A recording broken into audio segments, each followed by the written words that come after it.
Bonjour, bonjour et bienvenue sur ma chaîne YouTube. Aujourd'hui est un épisode un peu particulier, je suis actuellement à Bora Bora. D'ailleurs il fait extrêmement chaud, ne m'enviez pas. Non en fait je déconne, je suis dans mon salon avec un drap vert derrière. Et c'était mon introduction pour le tutoriel Filmora X. Alors dans le prochain épisode, nous verrons ensemble comment créer une barre de progression. Parlant du fond vert, comment l'utiliser, comment le paramétrer. Alors la première chose à faire fondamentalement, c'est de mettre en place le fond vert. Dans mon cas, j'ai utilisé un rideau et deux pinces à linge, donc rien de plus simple.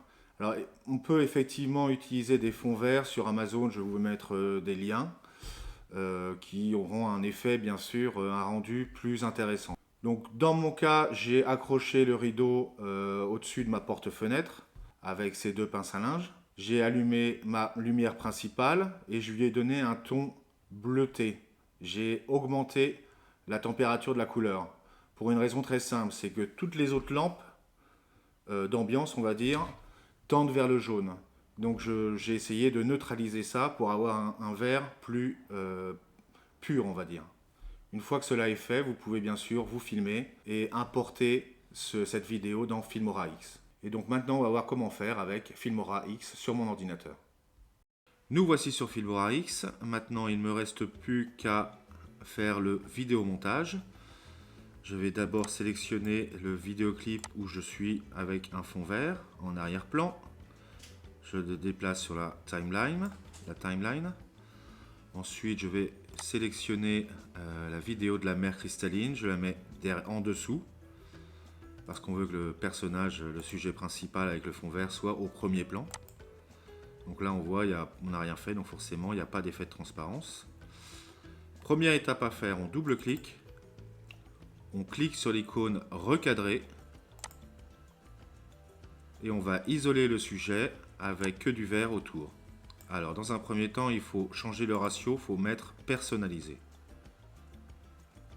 Voilà, alors une fois qu'on a personnalisé, on peut sortir du ratio 16 neuvième, on peut faire une sorte de carré qui va sélectionner le vert et le sujet. Ok. Voilà, maintenant il nous reste à nous débarrasser du vert et à le rendre transparent. Donc on double-clique. On va cliquer sur vidéo dans le menu contextuel. Et là, on va cliquer sur Chrome Key. On voit qu'il a fait en automatique une sélection de couleurs, mais ça ne nous va pas forcément bien. Donc on va cliquer sur la pipette. On va aller directement sur la teinte de vert qu'on souhaite isoler. Alors vous voyez, ça n'a pas fonctionné parfaitement. Il n'y a pas à se stresser, c'est normal. Avec un écran professionnel, ça aurait pu fonctionner directement, mais là étant un drap, il faut un petit peu jouer avec les paramètres. Et en particulier, il faut jouer avec décalage et tolérance.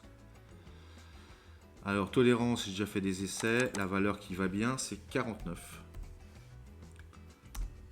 Alors il faut un petit peu tâtonner, il faut voir un petit peu ce qui fonctionne pour vous, mais c'est principalement les deux, hein, j'insiste, décalage et tolérance. Et le décalage, je vais l'augmenter.